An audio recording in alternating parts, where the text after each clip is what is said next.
বানাবো কচুরলতি। বানাবো কচুরলতি। ছুলে ধুয়ে কেটে এখানে রেখে দিয়েছি, আর একটু গরম জল বসিয়ে দিয়েছি আর সেদ্ধ করে নেব। গরম জল আমার একটু গরম হয়ে গেছে। এই যে কচুরলতিটা সেদ্ধ করতে ছেড়ে দিলাম। সেদ্ধ হোক 5 মিনিট। লতি সেদ্ধ হয়ে গেছে, গ্যাস কমিয়ে নামিয়ে নেব। সিলভারটা নামিয়ে নিয়েছি, এর বাটনা করব। পোস্ত নিয়ে নিলাম সিলভারটাতে, সরিষা নিয়ে নিলাম,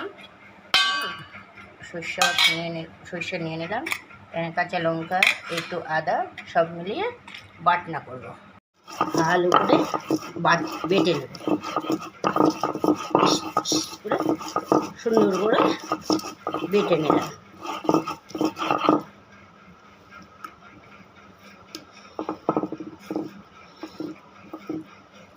এই যে হয়ে গেছে পোস্ত বাটা, পোস্ত, সর্ষে, কাঁচা লঙ্কা।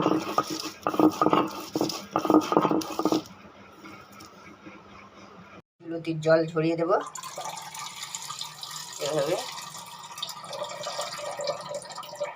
কচুরলতির জল ঝরানো হয়ে গেছে, কড়াই বসিয়ে দিয়েছি, কড়াই গরম হয়ে গেছে। তেলটা ছেড়ে দেব। তেল ছেড়ে দিলাম, তেল গরম এসে গেছে। ফোড়নে দেবো শুকনো লঙ্কা, তেজপাতা, কালো জিরে। এটা এসে গেছে, ছেড়ে দেব। রেখে দিলাম, লবণ দিলাম, হলুদ দিলাম।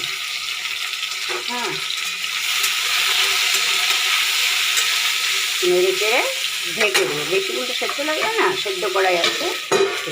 এবার ঢাকনাটা তুলে নেব, তুলে নিয়ে মশলাগুলো ছেড়ে দেবো। এখন তো কতটুকু হলো মুজে মশলাটা দিয়ে বাটনাটা, পোস্ত, সর্ষা, কাঁচা লঙ্কা সব বেটে যে নিয়েছি, ওটাকে নাড়াচাড়া করবো। এবার কিছুক্ষণ রেখে দেখি মশলাটা একটু ভাজা ভাজা হবে। ভাজা ভাজা হয়ে যাবে। ব্যাস, সামান্য মশলার জলটা দিয়ে দিলাম।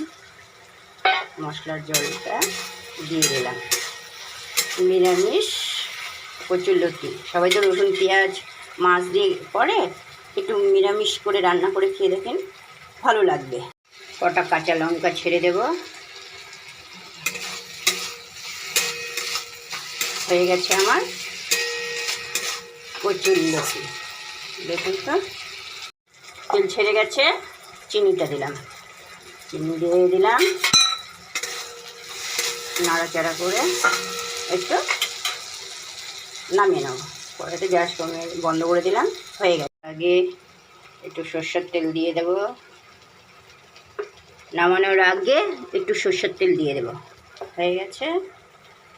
সুন্দর হয়েছে দেখতে, কত সুন্দর হয়েছে দেখতে কচুরলতিটা। দেখেন গায়ে মাখা মাখা হয়ে গেছে। নামিয়ে দিয়েছি, খেতে ভালো লাগবে, আপনারাও ট্রাই করবেন।